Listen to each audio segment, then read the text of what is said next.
Paul, au chapitre 1, utilise l'exemple d'un autre évangile et de l'évangile de Christ. Donc, d'où le titre ce matin, et vient du chapitre 1, où Paul fait référence à la fois à l'évangile de Christ et à cet autre évangile, et qui dit que lui, son évangile, il l'a pas reçu de l'homme. Alors donc, d'où l'idée évangile de Christ ou évangile de l'homme. Mais vous savez, il y a une grande différence entre les deux. Paul dit, il n'y a pas un autre évangile. Et pourtant, il dit, vous avez été si facilement vers un autre évangile. Donc, qu'est-ce qu'il est en train de dire? Est-ce qu'il se dédie?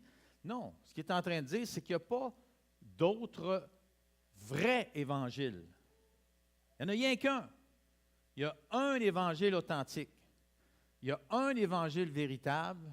Et oui, il y a d'autres évangiles qui peuvent être fabriqués, qui peuvent justement venir de l'homme. Mais si on adhère à un ou à l'autre, ça fait une énorme différence. Et ce qui est triste dans l'Épître aux Galates, c'est que ceux à qui il écrit cette lettre, ils avaient adhéré à l'Évangile de Christ, et là, ils étaient en train de glisser pour s'en aller à un évangile de l'homme. Et Paul, il dit, êtes-vous complètement sortis de vous-même? Et même, il va employer au chapitre 3, justement, cette idée, est-ce que vous avez été ensorcelés? Est-ce que quelqu'un vous a aveuglé au point que vous ne savez même plus ce que vous faites? Voyons donc, ça n'a pas de bon sens. Ici, il n'est pas en train d'écrire à des gens qui n'ont aucune connaissance de la bonne nouvelle, du vrai évangile. Loin de là. Non, c'est des gens, même Paul, il dit, quand je vous ai annoncé l'Évangile, la manière dont Dieu a travaillé parmi vous lorsque j'ai annoncé cet Évangile-là de Christ, il dit, ça a été tellement vivide, ça a été tellement vivant, que c'est comme si vous étiez en présence même de la crucifixion de Christ. C'est comme Christ est apparu à vos yeux. Cette crucifixion de Jésus à la croix, vous l'avez vu de vos yeux. Et naturellement, il parle d'une façon symbolique. Puis là, il dit, vous êtes en train de glisser à un évangile autre, un évangile de l'homme. Et je peux vous dire, si vous allez à l'évangile de l'homme, vous allez vivre toutes sortes d'émotions dans votre vie. Et vous allez aussi être affolé. Vous allez souvent vous sentir découragé. Vous allez souvent vous sentir dévalué. Vous allez souvent vous remettre en question, mais pour les mauvaises raisons. Tandis que si vous suivez l'Évangile de Christ, bien naturellement, il y a quelque chose d'autre qui va se passer dans votre vie. Et là, c'est ce que Paul essaie de ramener. Il va dénoncer, dans le fond, l'évangile de l'homme. C'est quoi la caractéristique de cet évangile de l'homme? Et puis là, il va essayer de rehausser, de ramener à leur mémoire l'importance d'adhérer à l'évangile de Christ et de ne pas suivre cet évangile de l'homme. Et ça, c'est ce que moi, je trouve intéressant aussi avec ce que Paul partage ici, particulièrement au chapitre 3, c'est qu'il montre que l'évangile de l'homme suit une logique qui conduit à des actions, qui conduit à des décisions, qui conduit à des répercussions dans nos vies. Tandis que l'évangile de Christ suit aussi une autre logique qui, elle aussi, entraîne plein de choses dans nos vies. Et c'est pour ça qu'il va essayer de ramener ça à leurs yeux pour naturellement leur dire, bien écoutez, revenez à l'évangile de Christ. Abandonnez cet autre évangile qui est l'évangile de l'homme. Parce que si vous retournez à cet évangile de l'homme, bien voici les risques que vous allez encourir, dont celui d'être sous la malédiction de la loi. De vous replacer à nouveau sous la malédiction de la loi. Et un peu plus tard, dans Galates, il va parler de se replacer sous le joug de la loi et non pas d'être dans cette liberté. voyez, c'est cette logique de l'Évangile de l'homme versus la logique de l'Évangile de Christ qui entraîne deux directions complètement différentes et une expérience avec Dieu complètement différente aussi. Alors, avant d'aller dans le vif du sujet, de vous exposer premièrement l'Évangile de l'homme, ensuite l'Évangile de Christ, on va prier ensemble. Seigneur notre Dieu, merci pour ta parole, merci pour cet Évangile qui est si clairement exposé dans ta parole, dont ici dans cette lettre aux Galates. Merci Seigneur de ce que par elle, nos esprits peuvent être renouvelés, restaurés, redirigés. Et Seigneur, ma prière ce matin, c'est que tu puisses aider chacun de nos cœurs à être devant toi. Chacun de nous, on a une expérience spirituelle. On est à un moment donné, un ou un autre, à un point de prendre des décisions vis-à-vis de toi, vis-à-vis cet Évangile. Certains d'entre nous avons pris des décisions déjà dans le passé et même à plusieurs reprises par la suite. D'autres sont ici ce matin ou écoutent à travers Internet et sont en confus ou en réflexion ou en questionnement. Et c'est pas clair encore, toutes ces choses-là. C'est quoi l'Évangile?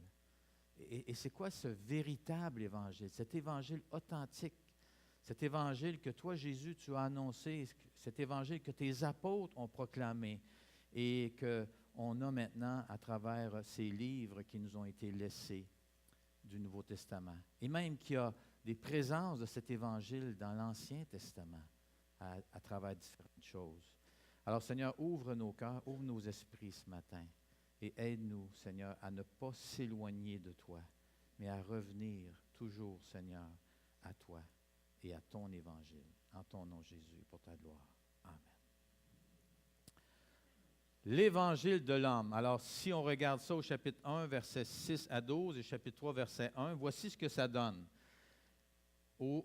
Laissez-moi lire premièrement le verset 6, quand Paul dit « Je m'étonne que vous vous détourniez si vite de celui qui vous a appelé par la grâce de Christ pour passer à un autre évangile. » Et voici comment il le qualifie dans ces versets-là. Bien, il va dire que cet évangile-là, il est humain, dans le sens qu'il vient d'un homme. Donc, c'est des hommes, un homme, on pourrait dire ici des hommes, là, qui ont pensé à cette sorte d'évangile ou cet évangile qui est en train de dénoncer. C'est aussi un évangile qui est fondé justement sur la logique humaine, c'est-à-dire la façon que l'on pense en tant qu'être humain, que tous les humains pensent. Et vous allez voir tantôt, je vais en parler, là, de cette façon de penser qui est humaine, de cette logique humaine, de cette façon de raisonner vis-à-vis nous, vis-à-vis la vie, vis-à-vis comment ça fonctionne, et là, vis-à-vis notre relation avec Dieu. Cet évangile de l'homme est totalement opposé à l'évangile de Jésus-Christ. Donc, ce n'est pas juste un petit peu, là, ce n'est pas juste quelque chose qui peut comme se tolérer, c'est complètement, ça vient annuler l'évangile de Christ. C'est pour ça que Paul, ici, il ne mange pas ses mots envers ses frères et sœurs de Galates pour essayer de les réveiller, parce que c'est grave, l'heure est grave ici, là, c'est sérieux. C'est un autre, dans le sens que c'est un faux évangile. Cet évangile-là de l'homme est capable de troubler et de détourner de Christ et de la grâce. Et c'est ça le danger, là. Parce que si, mes amis, quelque chose, peu importe c'est quoi, une valeur que vous avez dans votre vie, une philosophie, un protocole, une façon de penser qui vient et qui vous détourne de la grâce et de la personne de Christ, vous êtes en danger. Et c'est ce que Paul est en train de leur dire. Vous êtes en danger à cause de la façon que vous êtes en train de penser présentement dans votre relation avec Dieu ou votre façon de vivre votre vie spirituelle. Et capable de pervertir, c'est-à-dire d'altérer, de changer l'évangile de Christ. Et finalement, cet évangile de l'homme est capable de tromper l'intelligence et même de séduire un disciple de Christ. C'est dangereux, là. Donc, il y a quelque chose d'attirant dans l'Évangile de l'homme. Il y a quelque chose qui vient chercher en nous quelque chose qui semble faire du sens, quelque chose qui semble être logique ou quelque chose qui semble être, oui, ça a du bon sens, ça. Et c'est facile de glisser et de sans même s'en rendre compte, d'être en train d'être trompé par celui qui est derrière un tel évangile de l'homme, qu'on pourrait dire qui est l'ennemi lui-même, Satan lui-même, parce que c'est lui qui, dans le fond, a l'intérêt à nous détourner du véritable évangile, de l'évangile de Christ. Alors, l'évangile de l'homme est fondé sur la pensée humaine. Cet évangile résonne d'une manière humaine et suit une logique qu'on pourrait dire qui est purement humaine. Et ce que je veux dire par là, elle est religieuse et elle est ambitieuse. Alors, c'est pour ça qu'elle peut même être attirante. Et là, je vais vous la définir. La logique purement humaine de l'évangile de l'homme. Regardez bien, portez bien attention. Si vous comprenez ça ici ce matin, et après ça, vous pouvez même vous placer en réflexion par rapport à ce que je suis en train de dire, et vous allez voir que ça peut être, il peut y avoir de ça dans vos pensées ou dans vos cœurs ou dans votre façon de relationner Dieu. Et là, il faut que l'Évangile de Christ vienne détruire ça.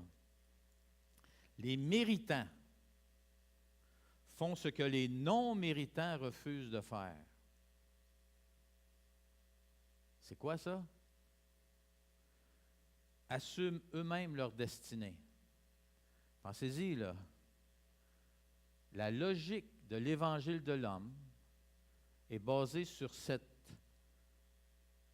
pensée que les méritants font ce que les non-méritants refusent de faire. Ils prennent en main leur destinée. Ils prennent en main leur vie spirituelle pour entrer en relation avec Dieu, pour grandir, partager leur foi et servir. Ce que je suis en train de donner ici, c'est notre déclaration de vision qui dit « Aider toute personne à entrer en relation avec Dieu, à grandir en lui. » Mais nous, on dit en relation avec Jésus, grandir en lui, partager leur foi et servir. Mais ici, l'évangile humain, c'est de dire, c'est entre tes mains, ça. Et si nous, comme leadership pastoral, c'est ça que vous entendez quand on vient et qu'on annonce l'Évangile ou qu'on enseigne la parole de Dieu ou on interagit avec vous, qu'on est en train de dire, c'est entre tes mains ta relation avec Dieu, c'est entre tes mains ta croissance, c'est entre tes mains de partager ta foi, c'est entre tes mains de servir, on est en train de vous proclamer un évangile de l'homme. Et on est dans l'erreur.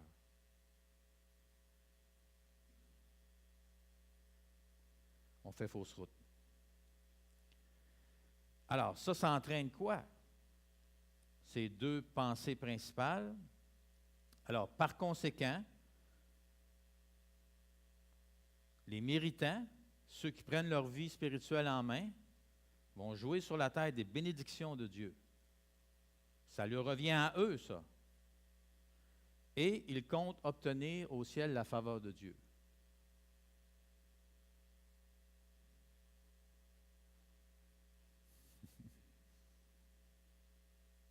Pensez-vous un peu comme ça? Qu'est-ce qu'il y a de pas correct là-dedans?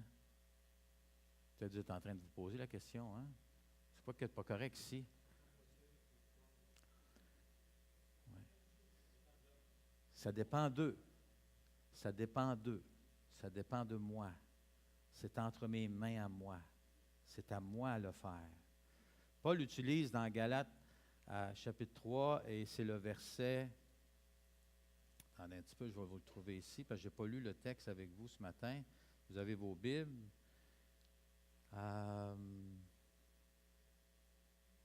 Il dit que ceux qui dépendent de la loi, ceux qui dépendent des œuvres de la loi, voyez, c'est cette idée de s'en remettre toute son existence, sa vie, sa relation avec Dieu sur le fait que je suis capable de mettre en pratique ce que la loi enseigne. Et là, Paul condamne cette attitude-là, qui vient de cette logique purement humaine. C'est entre mes mains, c'est à moi de le faire. Puis là, Dieu va interagir avec moi en fonction de ce que je fais pour lui. Plus j'en fais pour lui, plus je le respecte, plus je l'honore, bien, plus il va me respecter, puis plus il va m'honorer, puis plus il va m'aimer. Donc, moi, je l'aime, alors il va m'aimer. Puis là, on regarde dans notre vie de couple, puis on dit, ben oui, moi aussi, si j'aime ma femme, ben, elle va m'aimer en retour. Hein? C'est la logique humaine, c'est le retour des choses. Quand je travaille, si je travaille, puis que je fais mon travail, bien, mon employeur, il me donne ce que je mérite. Voyez la logique humaine? Ça fonctionne. Dans bien des domaines, on pense comme ça. Et là, on pense qu'avec Dieu, c'est la même chose. On va négocier avec Dieu. Je vais te donner ça, tu me donnes ça en retour. Puis là, quand Dieu ne nous donne pas en retour ce qu'on pense qu'on mérite, qu'est-ce qui arrive? On est un petit peu fâché contre Dieu, là. Bien là, franchement, là, Seigneur, moi, regarde, là, je fais de mon mieux ici, il me semble que je l'ai fait pas mal, là. Puis comment se fait que tu ne m'as pas donné ça, ou comment ça t'a permis que telle affaire arrive? Puis là, on ne comprend pas comment se fait que Dieu nous traite pas comme on le mérite. Pensez-y, là, quand on pense de même, on pense comme la logique humaine, puis on pense comme l'évangile de l'homme. Et là, on tombe dans le piège. Puis là, qui vient jouer dans les plates-bandes dans ce temps-là? Et là, c'est l'ennemi. Oui, c'est ça. Ça vaut à peine servir Dieu? Hein? Regarde, tu as donné un gros montant la semaine passée à l'offrande. Cette semaine, ta thermopompe a sauté. Hein? C'est comme ça que ça marche. Tu donnes à Dieu, puis à lui, en retour, ben, tiens, boum, il ne protège même pas ta thermopompe. Là, il aurait pu la faire vivre un peu plus longtemps, quand même. Puis là, en plus, ton voisin qui n'est pas chrétien, il l'a acheté en même temps que toi, la thermopompe à la même place, puis lui, elle fonctionne encore. Hey, voyons donc, là, c'est quoi cette affaire-là? Comment ça que nous autres, Dieu, il ne nous traite pas mieux que ça? Quand tous les sacrifices qu'on fait, tout ce qu'on lui donne, tout ce qu'on fait pour lui, puis là, en retour, ben, on vit ces crises-là, on vit ces problèmes-là, parce qu'on ne pense pas comme l'Évangile de Christ voudrait nous emmener à penser puis à interagir avec Dieu. Alors, l'idée derrière ce raisonnement humain, c'est que l'homme contrôle sa destinée. Dieu récompense les bonnes actions. Nous sommes des êtres responsables et par conséquent, notre relation avec Dieu est entre nos mains. Notre présent, notre avenir, notre destinée, nos progrès, notre croissance, notre vie et tout le reste, ça dépend de nous. C'est de même que ça marche. Ça marche de même dans la vie, puis ça marche de même avec Dieu. Ça, c'est l'erreur. Ça ne marche pas de même avec Dieu. Dieu s'attend à ce que nous prenions les choses en main. Ça, c'est l'évangile de l'homme. Incluant notre relation avec lui. Celui qui veut, il peut. Celui qui travaille fort, c'est celui-là qui va avancer, qui va réussir, puis qui va être béni. C'est aussi simple que ça. Dieu ne fera pas à ma place ce que je peux faire pour moi-même. Puis là, on donne souvent un exemple comme se brosser les dents. Hein? Dieu ne viendra pas me brosser les dents, là. Non, il s'attend à ce que je me brosse les dents. Donc, Dieu ne fera pas pour moi ce que moi je peux faire pour moi-même, incluant plein d'affaires, lire ma Bible, prier, évangéliser, servir dans l'Église, et là. Voyez? Donc, vous voyez, là, oui, c'est vrai, Dieu ne brossera pas les dents quand même, là. Et là, on met toute notre vie chrétienne avec ce même raisonnement-là, que Dieu ne me brosse pas les dents, bien, il ne m'arrêtera pas de fumer non plus, puis il ne m'arrêtera pas de boire, puis il ne m'arrêtera pas de convoiter, puis il ne m'arrêtera pas de, c'est à moi, à me discipliner, à me prendre en main, à me créer des barrières, à me mettre des... Vous voyez? Puis là... Confondant, hein? Vous d'accord? Suivez-vous? Vous êtes avec moi? Lâchez pas, là. Lâchez pas, je m'en viens. Regardez bien. Un homme fameux, beaucoup plus que moi, Martin Luther. Qui ne connaît pas Martin Luther? Martin Luther. Tout le monde connaît Martin Luther? C'est un grand réformateur. Alors lui, c'était un moine. Il s'est converti en lisant ou en étudiant, en fait, l'Épître aux Romains qu'il devait enseigner à ses étudiants. Et là, il a dit ceci. Après s'être converti, après être venu à Christ lui-même et non pas sur la base des œuvres, parce que lui, avant, c'était sur la base des œuvres que Dieu allait l'accepter, mais il vivait tout le temps avec la culpabilité, de l'incertitude. Est-ce que j'en ai fait assez? Est-ce que Dieu est satisfait de moi? Puis là, il voyait ses péchés, puis il luttait en dedans de lui, puis là, il se remettait tout en question, puis il voulait en faire toujours plus. Vous voyez l'angoisse qu'il vivait, parce qu'il était sincère, il voulait vraiment vivre pour Dieu et tout ça, mais il vivait tout le temps avec la réalité que j'y arrive pas. J'ai beau en faire, puis plus j'en fais, on dirait qu'il y en a encore à faire, puis j'y arrive pas, puis je suis épuisé, puis je ne me sens pas digne de m'approcher de Dieu. Mais il a dit, nos cœurs sont programmés pour la justification par les œuvres. Donc ça, c'est la logique humaine. À la naissance, là, quand vous êtes né, là, hein, votre cœur était programmé pour la justification par les œuvres. Donc, la religion, dans ce sens-là, va être très alléchante pour l'être humain parce qu'elle est basée sur la justification par les œuvres. Et toute la vie autour de nous ressemble aussi à qu'on doit être justifié par les œuvres. Donc, on a du feedback constamment qui nous dit « Ben oui, c'est comme ça que ça marche. Ben oui, c'est comme ça que ça marche. » Puis pourtant, l'Évangile, c'est complètement l'opposé. Vous vous souvenez, là, il y a 2 semaines, je pense, en allant au cœur de l'Évangile avec Galates chapitre 2, c'est que l'Évangile, c'est l'ordre inversé des religions. Vous vous rappelez? Alors, la religion dit ceci. Tu places ta foi en Dieu, tu fais des bonnes œuvres, tu mènes une bonne vie, et là, tu vas être justifié, sauvé, tu vas avoir le salut, tu vas aller au ciel. Vous vous rappelez? Tandis que l'Évangile, qu'est-ce qu'elle dit, elle? L'Évangile de Christ. L'Évangile de Christ dit, tu places ta foi en Dieu et spécifiquement dans le sacrifice que son Fils a fait sur la croix pour le pardon de tes péchés. Parce que lui a vécu une vie parfaite, il a satisfait pleinement la justice de Dieu, et là, il t'offre un plein pardon. Et si tu crois en lui, tu places ta foi en lui, qu'est-ce qui va arriver après? Justifié. 100%. Tu n'as rien à faire. C'est fait par ta foi en Jésus. Si tu as placé ta foi en Jésus, ça t'a donné automatiquement la justification. Tu n'as rien d'autre à faire. Et là, la justification, qu'est-ce qu'elle emmène? Elle emmène l'obéissance, les œuvres, les bonnes œuvres. Éphésiens 2, 8, 9 et 10. Hein?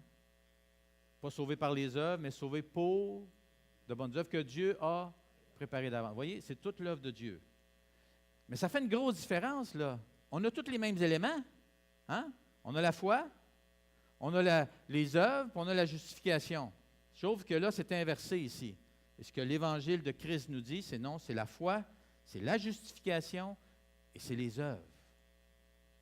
Parce que si je fais des œuvres pour être justifié, ma motivation est complètement différente que si je fais des œuvres parce que j'ai été justifié. Je suis déjà en relation avec Dieu. Il n'y a rien d'autre que je peux faire de plus pour gagner la faveur de Dieu, gagner son amour. En Jésus, j'ai tout ce que j'ai besoin. Et là, oui, si vraiment j'ai placé ma foi en Jésus et si vraiment j'ai été justifié grâce à lui, eh bien, non seulement la justification va avoir lieu, mais la sanctification va se passer, ce qui est l'obéissance, ce qui est de marcher avec Dieu, de faire des œuvres que Dieu a préparées d'avance. Vous voyez, ça va découler de ce que Dieu va avoir fait dans ma vie. Et ça, c'est l'Évangile de Christ. On va aller justement avec l'Évangile de Christ, chapitre 1, versets 7 à 12, chapitre 3, verset 1 et verset 13 à 14. Alors, Galates 1, 7, Paul ajoute, « Non pas qu'il y ait un autre évangile, mais il y a des gens qui vous troublent et veulent pervertir l'évangile du Christ. » Et là, il va qualifier cet évangile-là du Christ comme étant divin ou venant de Dieu et non pas d'un homme, qui est fondé sur la logique ou la pensée divine qui est très différente de celle de la pensée ou de la logique humaine, qui est l'opposé de l'évangile de l'homme. Donc, il vient détruire l'évangile de l'homme. Il n'y a pas de place pour l'évangile de l'homme quand on suit l'évangile de Christ. C'est impossible, c'est incompatible. C'est l'unique et authentique évangile. Alors, lui, il est capable de nous conduire à Christ et à la grâce de Dieu. En fait, je dirais, lui, tout ce qu'il va faire, l'évangile de Christ, il va tout le temps nous conduire à Christ et à la grâce de Dieu. Tout le temps. Tout le temps. Et il ne nous amènera jamais à l'évangile de l'homme. C'est impossible. L'évangile de Christ est juste dans cette direction-là de nous conduire à Christ et à la grâce de Dieu. Il va être capable aussi de nous centrer sur Christ et sur son œuvre à la croix, est capable d'ouvrir nos yeux ou les yeux de notre cœur pour qu'on puisse comprendre, connaître la grandeur, la largeur, la profondeur et la hauteur de l'amour de Christ. Ça, c'est la puissance ou la capacité qu'il y a dans l'Évangile de Christ. Donc, l'Évangile de Christ est unique au monde et il fonctionne sur une base et une logique totalement différente de l'Évangile de l'homme. Il est fondé sur la pensée divine, il vient du cœur de Dieu et cet Évangile résonne d'une manière divine et suit une logique qui est purement divine. Et ça veut dire, contrairement à celle qui était humaine, qui était religieuse et ambitieuse, la logique divine, elle est relationnelle et elle est dévotionnelle. Donc, elle touche notre relation et elle touche notre cœur ou les affections de notre cœur. Elle est de l'intérieur, premièrement. C'est ce que l'œuvre de Christ veut faire. Regardez bien la logique purement divine de l'Évangile de Christ, qui est totalement différente. Tantôt, c'était les méritants qui font ce que les non-méritants refusent de faire. OK? Regardez bien maintenant. Les non-méritants font ce que les méritants refusent de faire. C'est quoi? Ils renoncent à tout pour Christ. Voyez-vous la différence? L'Évangile de Christ, c'est pour les non-méritants, tandis que l'Évangile de l'homme, c'est pour les méritants. C'est ceux qui prennent leur vie en main, leur destinée en main. L'Évangile de Christ, c'est pour ceux qui reconnaissent que seulement Christ peut faire la différence dans leur vie. Ils placent leur foi en Jésus seul pour entrer en relation avec Dieu, grandir en lui, partager leur foi et servir. Voyez, eux, ils se tournent vers Jésus, non pas vers eux-mêmes. Ils se tournent vers Jésus pour que ça puisse être possible d'avoir une relation avec Dieu, de grandir, de partager sa foi et de servir. Toute une différence. Par conséquent, ils jouissent sur la terre d'une communion intime avec Dieu, bénédiction ou pas. Et c'est ça la chose extraordinaire. Quand quelqu'un place sa foi en Jésus et que toute sa vie est entre ses mains et qu'il est centré sur Jésus et sur son évangile, comme on le voit avec l'apôtre Paul, que la persécution vienne dans sa vie, que la restriction vienne dans sa vie, que la nudité vienne dans sa vie, que l'emprisonnement vienne dans sa vie, que sa thermopompe saute puis que celle de son voisin continue à fonctionner, pour lui, il ne remet pas en question la bonté de Dieu. Mais il s'en remet totalement entre les mains de Dieu parce que son cœur recherche cette union, cette intimité avec le Seigneur. Hier, on avait justement la retraite pour les coordonnateurs et les équipiers dans les groupes maison. Et Richard Roule, c'était notre conférencier invité. Puis, en deuxième partie d'enseignement, il nous a emmené la fameuse histoire de Marthe et de Marie, où Marthe était préoccupée par plein de choses, par le service, puis Marie était préoccupée par quoi? Hein?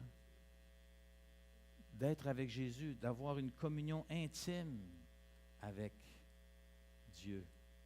Et là, Jésus était là. Marthe était préoccupée, puis Jésus dit, Marthe, tu es préoccupée par plein de choses. Puis pourtant, il y en a une seule qui est importante. Et Marie a choisi la bonne part. Puis Richard a fait ressortir que cette part-là, contrairement à un repas que Jésus a pris, ce repas-là, il est temporaire. Comme Jésus dit, ça va s'en aller après ça dans les lieux secrets. Hein? Mais ce que Marie a choisi, c'est-à-dire d'être en communion avec le Seigneur, ça va demeurer pour toujours. Le temps qu'elle a pris avec Jésus, contrairement à faire le ménage ou s'assurer que toute la maison est super propre, puis que c'est un super de bon repas, que ça honore le Seigneur parce que tout est chic and swell, puis c'est extraordinaire, c'est vraiment là, un vrai festin et ainsi de suite. Puis là, on met toute notre énergie là-dedans. Mais ça, c'est temporaire. Une fois que c'est fait, c'est fini, on passe à autre chose. Tandis que Marie, elle a voulu passer du temps avec le Seigneur. Et c'est ça que Dieu recherche dans nos vies. Pas qu'il ne veut pas qu'on serve. Non, il veut qu'on serve, mais que ça découle de notre communion avec lui. Et qu'on peut savoir la différence quand là, j'ai besoin de passer du temps avec Dieu. Plus que j'ai besoin de blablabla. Bla, bla, bla, bla. Comprenez? Là, j'ai besoin de chercher la face de Dieu. Et il nous a encouragés, Richard, à justement pas servir dans nos propres forces, pas servir en paniquant, en ayant plein de stress dans nos cœurs, dans nos vies, mais de venir s'assurer qu'on rencontre Dieu constamment. Parce que de là va découler une multitude de choses. Et si on néglige ça, ben, on néglige l'essentiel. On néglige ce qui va durer pour s'occuper de choses qui ne dureront pas. Alors ça, c'est un point que je pense qui valait la peine d'être entendu. Alors l'idée derrière un tel raisonnement est que Dieu contrôle la destinée de l'homme. Dieu récompense la bonne attitude, c'est-à-dire celle de l'humilité, de la repentance, de la transparence et de la confiance en lui. Oui, nous sommes des êtres responsables, mais déchus. Et par conséquent, notre relation avec Dieu est entre les mains gracieuses de Dieu, pas entre nos mains. C'est tout entre ses mains à lui. Parce que nous, on n'est pas capables. Notre présent, notre avenir, notre progrès, notre croissance, notre vie et tout le reste, ça dépend de Dieu, ça dépend de sa grâce et ça dépend de son Saint-Esprit. Amen? Amen. Dieu s'attend. Dieu s'attend. Et peut-être qu'il t'attend ce matin. Il s'attend et il t'attend à ce que tu lui laisses toutes choses entre ses mains à lui, incluant notre relation avec lui. Celui qui se confie en lui, il peut. Pas celui qui veut, il peut. Celui qui se confie en lui, il peut. Voyez-vous la différence? Il se tourne vers le Seigneur, il s'en remet au Seigneur, et le Seigneur lui fait le reste dans son cœur. Celui qui laisse Dieu travailler fortement dans sa vie, au lieu de lui travailler comme un défoncé, c'est celui-là qui va avancer, qui va réussir, puis qui va être béni. Et pas nécessairement des bénédictions spirituelles, mais la bénédiction d'être en communion intime avec Dieu, et qui n'est pas dépendante justement des présents de Dieu, mais qui est dépendant de la présence de Dieu. Ce que je veux, c'est sa présence. Et oui, Dieu va m'en donner des bénédictions, là. Il nous en donne constamment. Et c'est merveilleux. Mais même quand les bénédictions matérielles ne sont pas là, ça ne change pas notre relation avec Dieu. Il ne faut pas dire qu'il n'y a pas des pincements à nos cœurs. Il ne faut pas dire qu'on n'est pas en train de se poser des questions. Mais aussitôt qu'on revient à l'Évangile de Christ, on dit, oui, c'est vrai, Seigneur. Dans le fond, tu m'as appelé à me tourner vers toi, à te rechercher toi en premier et non pas les présents autour de moi. Voyez, Dieu fera pour nous, ça c'est ce que l'Évangile de Christ proclame, tout ce que nous ne pouvons pas faire pour nous-mêmes.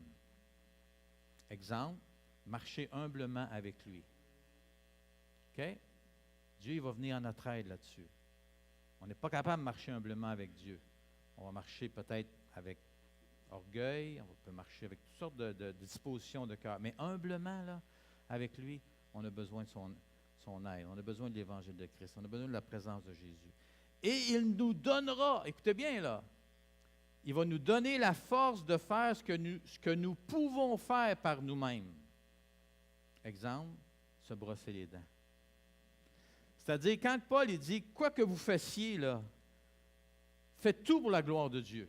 Que vous mangiez, que vous buviez, que vous ne mangiez pas, que vous ne buviez pas, que vous fassiez une activité, que vous vous reposiez, que vous vous brossiez les dents ou pas, il aurait pu l'ajouter, là. Faites tout pour la gloire de Dieu. Comment qu'on fait ça, faire tout pour la gloire de Dieu? Mais ça dit, Seigneur, même me brosser les dents, tu m'en donnes la force. Si j'ai la santé, c'est grâce à toi. Si mes deux mains fonctionnent bien, c'est grâce à toi. Si je marche encore aujourd'hui, c'est grâce à toi. Si je marche juste d'une jambe, mais j'en ai encore une, puis c'est grâce à toi. Et ainsi de suite. Comprenez?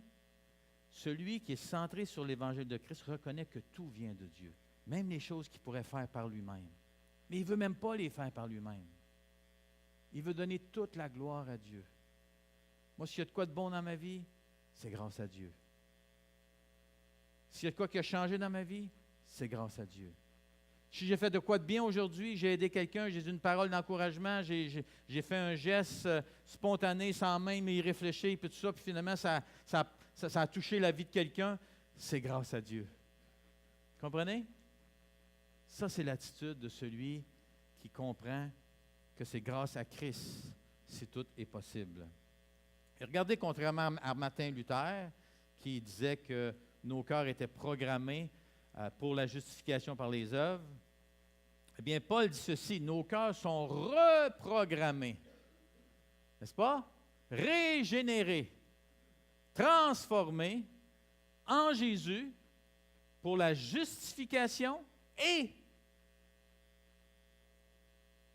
la sanctification. C'est-à-dire non seulement pour mon salut, pour me donner mon salut, mais pour ma continuité dans ma marche avec Dieu, mon obéissance, ma sanctification, le fait de vivre pour Dieu, de faire des œuvres dignes de Dieu, de les faire non pas pour obtenir quelque chose, mais par amour pour Dieu et ainsi de suite. Tout ça, c'est grâce à l'Évangile de Christ. Vous savez, il y a un danger de glisser vers un autre évangile pour nous aussi. Peut-être pas de courir le même danger que ce groupe de circoncis qui était venu et qui avait commencé à influencer. Même l'apôtre Pierre s'est laissé influencer par ce faux raisonnement-là. Barnabas s'est embarqué aussi un peu dans cette duplicité-là. Mais on peut peut-être pas, nous, désirer retourner à la loi de Moïse comme eux étaient en train de faire, comme si c'était nécessaire pour continuer notre marche avec Dieu ou plaire à Dieu. En plus d'avoir la foi en Jésus, ce qui est de la particularité, là, c'est que ceux à qui il écrit, ils avaient confessé Jésus comme le Messie d'Israël et leur Messie en tant que Juifs.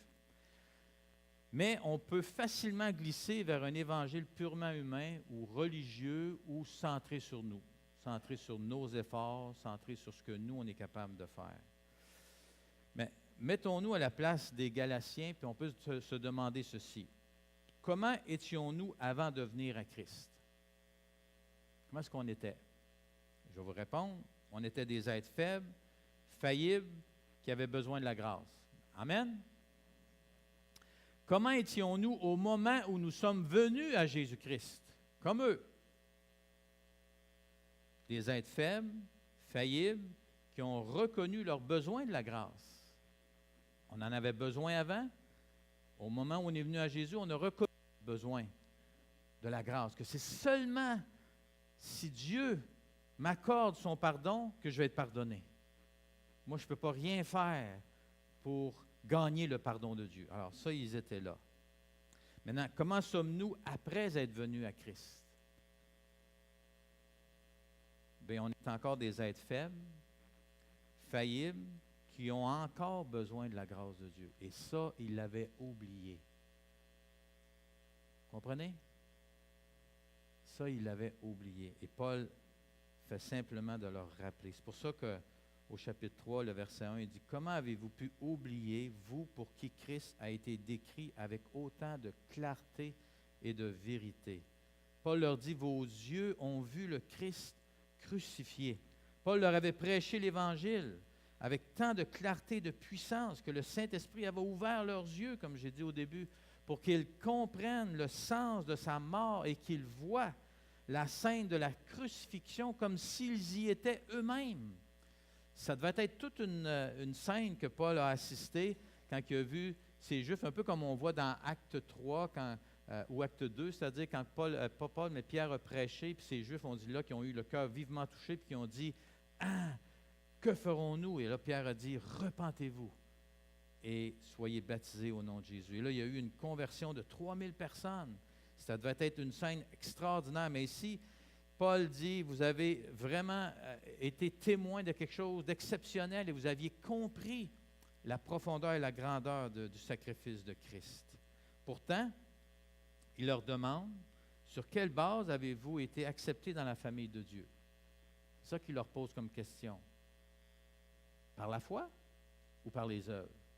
Et c'était par la foi. C'est ça que Paul s'attend comme réponse. Il dit, sur quelle base Dieu vous a-t-il donné la force et le courage de passer à travers les épreuves de la vie, la souffrance, l'injustice et l'opposition? Il les connaissait. Il dit, c'est-tu par vos œuvres, par vos propres forces, ou ça a été par la foi? Il dit, par la foi. Sur quelle base Dieu vous a-t-il permis de vivre des expériences spirituelles hors du commun, des réponses à vos prières ou des victoires sur vos péchés coriaces? Pensez-y, là, Galatiens. Sur quelle base c'est arrivé ces miracles-là, ces délivrances-là, ces guérisons-là? Sur quelle base? Ce que vous avez fait? Ou sur ce que Dieu a fait par Jésus parce que vous avez placé votre foi en lui? Et il s'attend encore à cette réponse par la foi. Il continue, sur quelle base Dieu a-t-il approuvé, justifié, béni Abraham? Est-ce que c'était différent dans ce temps-là? Dans le temps d'Abraham et de leurs ancêtres? Ce grand patriarche de l'Ancien Testament qui était un monument spirituel et le père d'une multitude? Sur quelle base? Sur la foi. Et là, on pourrait se demander, mais comment est-ce qu'était Abraham avant de rencontrer Dieu? Ben, un être faible, faillible, qui avait besoin de la grâce de Dieu. Comment est-ce qu'était Abraham au moment où il a rencontré Dieu? La même chose, un être faible et faillible qui a reconnu son besoin de la grâce de Dieu et qui là s'est tourné vers Dieu et a reçu sa grâce. Puis comment est-ce qu'il était après avoir rencontré Dieu? Est-ce que Abraham était un modèle là, en tout, là, un homme impeccable, là, un homme transformé au point qu'il était méconnaissable, qui n'a fait jamais aucune bévue, il ne s'est jamais enfargé, il a toujours marché droite là, pour Dieu, puis c'est pour ça que Dieu l'a béni. Non, on sait, Abraham a fait des conneries incroyables. Après que Dieu lui ait donné cette fameuse promesse incroyable dans Genèse 12, il a fait des choses abominables, qu'on pourrait dire, qui aurait dû perdre son salut à cause de ces choses-là. Bien pourtant, non. C'était un être faible, faillible, qui a encore eu besoin de la grâce de Dieu et qui a continué, qui est revenu à Dieu, qui a replacé sa foi en Dieu quand Dieu l'a repris et lui a montré qu'est-ce qui n'allait pas. Vous savez, ce que Paul nous invite, c'est de revenir à la base sur laquelle notre relation avec Dieu a commencé. Et cette base-là, c'est quoi? C'est la foi. C'est ça qu'on voit dans Galates chapitre 3. Paul dit, vous avez commencé avec la foi. Alors, comment est-ce que vous allez continuer? La foi. Les œuvres? Non, la foi. Non, mais l'obéissance? Non, la foi. Il faut que vous demeuriez dans la foi parce que c'est la foi qui va faire la différence. Par après, si vous retournez à l'évangile de l'homme, vous allez vous péter le nez. Vous allez vous replacer sous la malédiction de la loi et votre vie va s'en aller tout croche. Et là, vous allez même détruire ce que Dieu est en train de faire. J'aimerais ça vous demander ceci, je vais terminer avec ça ce matin. Qu'est-ce qui fait le plus plaisir à Dieu? Qu'est-ce que vous pourriez faire ce matin? Là, on est à l'approche de Noël, la venue de Jésus, la naissance, on célèbre ça, c'est merveilleux. Puis là, on veut tous plaire à Dieu. Hein? Qui d'entre vous veut pas, non, qui veut plaire à Dieu? Je dirais pas veut pas plaire à Dieu, ça serait trop difficile de lever la main. Hein? Il y en a, vous vous demandez, mais si c'est vraiment vrai, je veux-tu vraiment plaire à Dieu? Des fois, je me demande si je veux plaire. Mais on veut tous plaire à Dieu. Hein? Là, je vais vous demander, combien d'entre vous avez le sentiment et la conviction que vous plaisez à Dieu? Le plus, là, que vous plaisez vraiment à Dieu. Hein? Voyez? Là, je vais vous dire comment l'évangile de l'homme maintenant est dans vos pensées ce matin. Parce que c'est ça, là. Dieu nous dit ceci. Or, sans la foi, il est impossible de plaire à Dieu. Or, sans l'obéissance, il est possible de plaire à Dieu. Or, sans les œuvres, il est possible de plaire à Dieu. Mais or, sans la foi, il est impossible de plaire à Dieu. Celui qui s'approche de Dieu doit croire qu'il existe, première chose, et qu'il récompense ceux qui le cherchent. Vous savez, la plus grande et la plus ancienne bataille spirituelle qui existe sur la terre, c'est la bataille de la foi. Et si ce matin, vous vous étiez posé la question, est-ce que j'ai foi en Jésus? Est-ce que je me confie en lui? Est-ce que c'est ça le désir de ma vie, c'est de placer ma foi en Jésus? Bien, si c'est ça, là, le désir de votre cœur, même je comprends que vous avez des difficultés, je comprends que vous luttez avec des affaires, je comprends que vous n'êtes pas à la maturité spirituelle que vous voudriez être, mais est-ce que vous avez la foi en Jésus ce matin? Hein? Est-ce que c'est ça, là? C'est parce que c'est ça la bataille de votre cœur. Voyez, l'ennemi, lui, il ne veut pas que vous croyiez que Dieu est bon. Il ne veut pas que vous croyiez que Dieu est de votre bord, que Dieu est à vos côtés, que Dieu est là pour se battre pour vous. Il ne veut pas que vous croyiez qu'il a votre avenir à cœur. Il ne veut pas que vous croyiez qu'il est content même de vous parce que vous placez simplement votre foi en lui. Mais pourtant, la bataille de nos cœurs, c'est de savoir que Dieu il est là pour moi. Je peux compter sur lui et qu'il n'y a rien que je peux faire pour qu'il m'aime moins. Puis il n'y a rien que je peux faire pour qu'il m'aime plus. Parce que si je suis en Jésus, c'est plus moi qui vis, c'est son Fils qui vit en moi. Et ce que Dieu voit, c'est son Fils en moi. Et comme il aime son Fils, il m'aime moi aussi. Et son Fils a fait, lui, ce que moi, je ne pouvais pas faire. Et c'est en ça que j'ai mis ma foi et ma confiance. Moi, ma foi est en Jésus. Et si j'ai ma foi en Jésus, je sais qu'il n'y a rien que je peux faire qui puisse plus plaire à Dieu. Mais qu'aussitôt que je perds de vue ça, j'aurais beau me démener, mais je ne serai jamais en mesure de plaire à Dieu. Parce que seulement en Jésus. Un petit moment de réflexion, puis je vais inviter l'équipe de louange à s'avancer ce matin. Je ne suis pas ici ce matin pour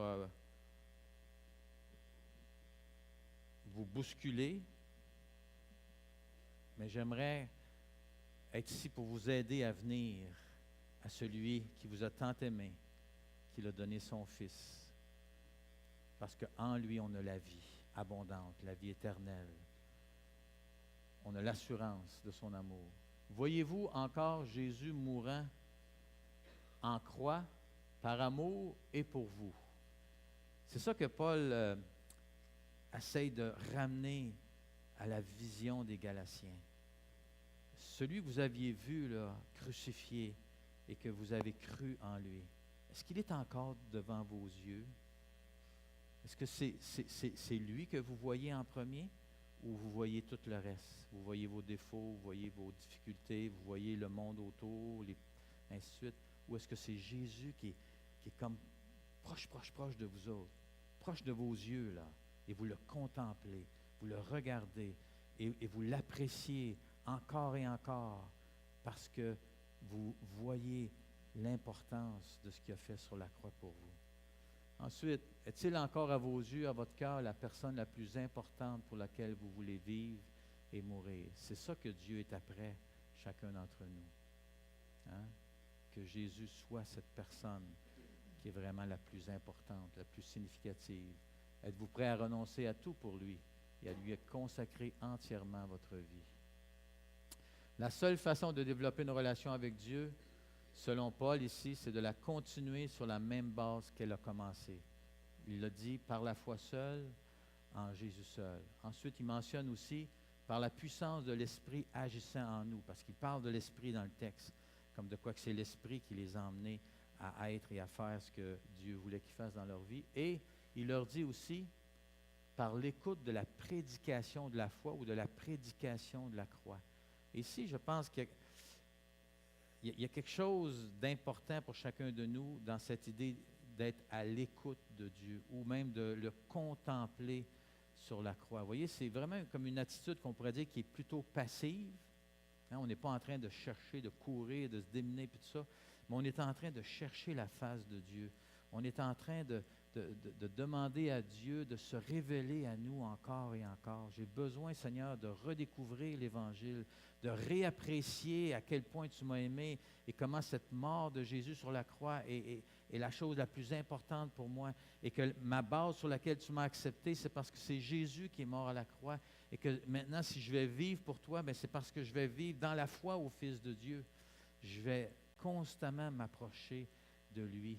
Seigneur, peux-tu m'aider à réapprendre l'Évangile, à revoir l'Évangile, à vivre en fonction de l'Évangile et non pas à essayer de vivre ma vie par mes propres forces, par moi-même, par le fait que je suis capable ou que je dois, ou ainsi de suite. Voyez-vous la différence? On va prier ensemble.